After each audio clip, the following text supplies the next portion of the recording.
नमस्कार दोस्तों, आप सभी का स्वागत है हमारे सिविल डिमेंशन चैनल पर। तो दोस्तों, पिछले वीडियो में हमने देखा सिविल इंजीनियरिंग क्या है, आप सिविल इंजीनियर कैसे बन सकते हैं, सिविल इंजीनियर के करियर और उनके पैकेजेस के बारे में।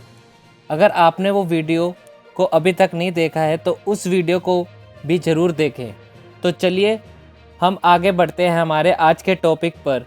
वो 5 पॉइंट्स जो कि बेहद ज़रूरी हैं किसी भी सिविल इंजीनियर के लिए या फिर साइट इंजीनियर के लिए, ताकि आप किसी भी कंस्ट्रक्शन साइट पर अपने जूनियर्स, सुपरवाइजर्स और फोरमैन को सही सलाह दे पाएँ और साथ ही में साइट पर आने वाली डे टू डे प्रॉब्लम्स को इजीली सॉल्व कर पाएँ। और हम इस वीडियो में आपको हर टॉपिक के एंड में एक बहुत ही ज़रूरी चीज़ बताएंगे जिसे फॉलो करना है बेहद ज़रूरी। तो वीडियो को पूरा एंड तक देखें। तो चलिए शुरू करते हैं।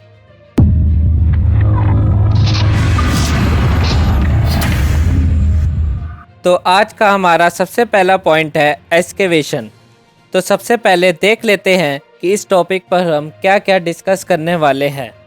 एक्सकेवेशन की परिभाषा यानी एक्सकेवेशन की डेफिनेशन, एक्सकेवेशन के प्रोसेस, एक्सकेवेशन के सेफ्टी मेजर्स। तो सबसे पहले एक्सकेवेशन होता क्या है, एक्सकेवेशन की डेफिनेशन क्या होती है। एक्सकेवेशन एक प्रोसेस है जिसमें रॉक, मिट्टी या और कोई भी मटेरियल को हम हटाते या हिलाते हैं। अर्थवर्क यानी कि खुदाई, जैसे बेसमेंट की खुदाई, शाफ्ट की खुदाई, टनल की खुदाई, बिल्डिंग फाउंडेशन की खुदाई आदि इसमें शामिल है। चलिए अब ये जान लेते हैं कि खुदाई कितने प्रकार की होती है। Top soil excavation, rock excavation, earth excavation, trench excavation, train excavation, channel excavation and last मक एक्सकेवेशन। अब हम जान लेते हैं किस किस बात का हमें ध्यान रखना होता है एक्सकेवेशन करते समय। सबसे पहले सभी हैवी इक्विपमेंट्स को ट्रेंच से कम 0.6 मीटर की दूरी बनाए रखनी चाहिए। साथ ही में हमें इस बात का भी ध्यान रखना चाहिए कि सीधी खुदाई को एक ग्रेजुअल स्लोप में किया जाए ताकि किसी भी प्रकार की लैंडस्लाइड से बचा जा सके।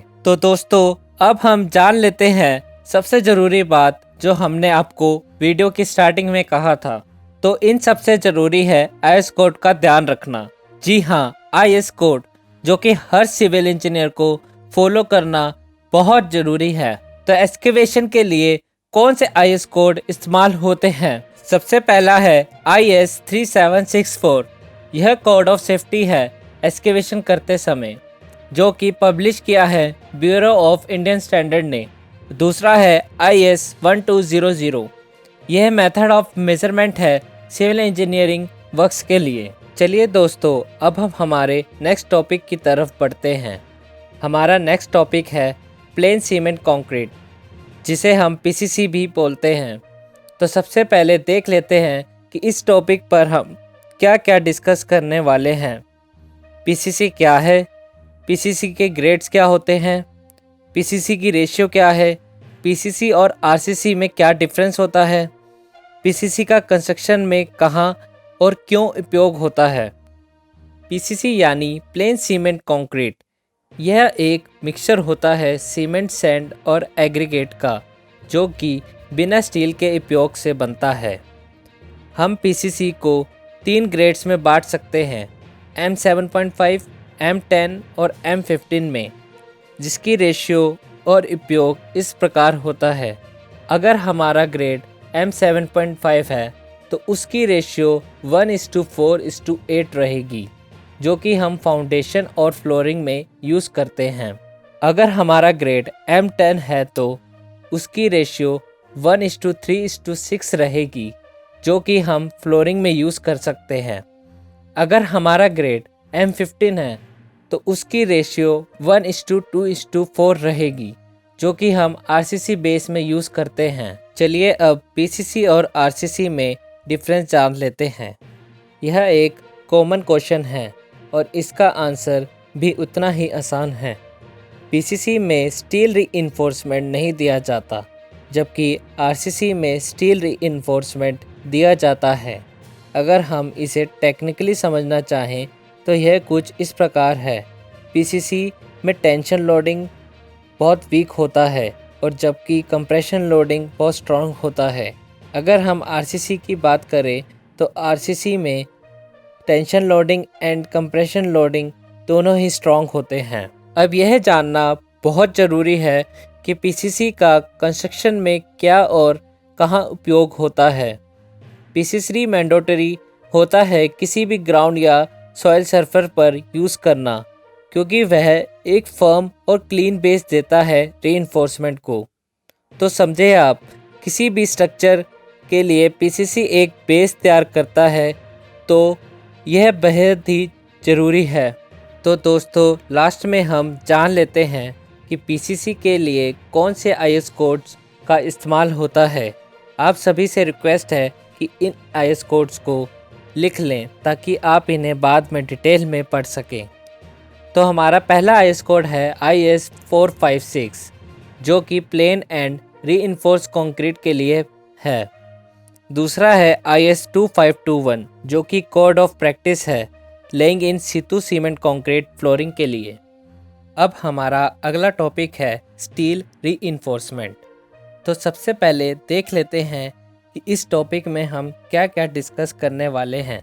TMT क्या होता है, स्टील की डेंसिटी क्या होती है, स्टील बार्स का वेट निकालने के लिए क्या फॉर्मूला लगता है, बार बेंडिंग शेड्यूल क्या होता है, TMT क्या होता है। TMT की फुल फॉर्म है थर्मोमैकेनिकल ट्रीटमेंट। TMT एक ऐसा प्रोसेस है जिसमें पैदावार की ताकत, लचीलापन और हाई स्ट्रेंथ रीइंफोर्समेंट स्टील की कठोरता जैसे गुणों में सुधार होता है। स्टील की डेंसिटी क्या होती है। स्टील की डेंसिटी 7850 किलोग्राम पर मीटर क्यूब होती है as per the IS code. अब हम स्टील का वेट निकालने के लिए फॉर्मूला देख लेते हैं। तो वेट कैलकुलेशन का फॉर्मूला होता है D² / 162। यहाँ D का मतलब है डायमीटर ऑफ स्टील बार। इस फॉर्मूले के इस्तेमाल से आप पर मीटर ऑफ स्टील बार का वेट निकाल पाएंगे। तो अब बार बेंडिंग शेड्यूल क्या होता है। बार बेंडिंग शेड्यूल एक फॉर्मेट है जिसमें हम प्रोजेक्ट पर इस्तेमाल में आने वाले स्टील का वेट कैलकुलेट करते हैं। तो लास्ट में अब स्टील की डिज़ाइनिंग, बेंडिंग और फिक्सिंग करते समय आपको इन आईएस कोड्स का ध्यान रखना चाहिए। पहला है IS 2502। यह कोड ऑफ प्रैक्टिस है जो कि बेंडिंग एंड फिक्सिंग के लिए काम आता है। दूसरा है IS 1786। यह specification for high strength deform steel bars and wires for concrete reinforcement के लिए काम आता है। अब हमारा अगला टॉपिक है कंक्रीट।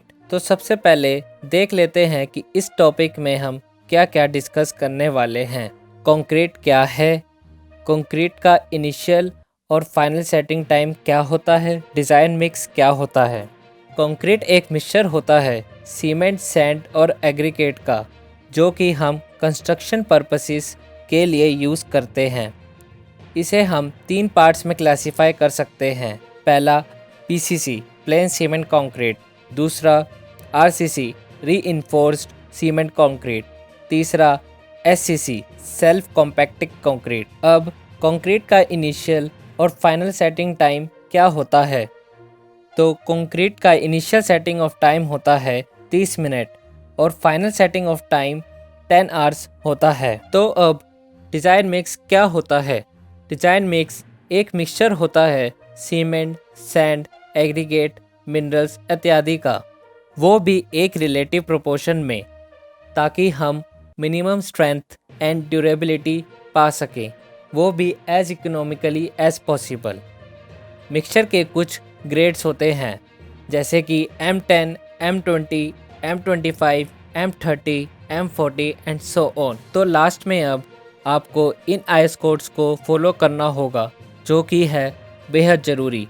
पहला है IS 456 for plain and reinforced cement concrete.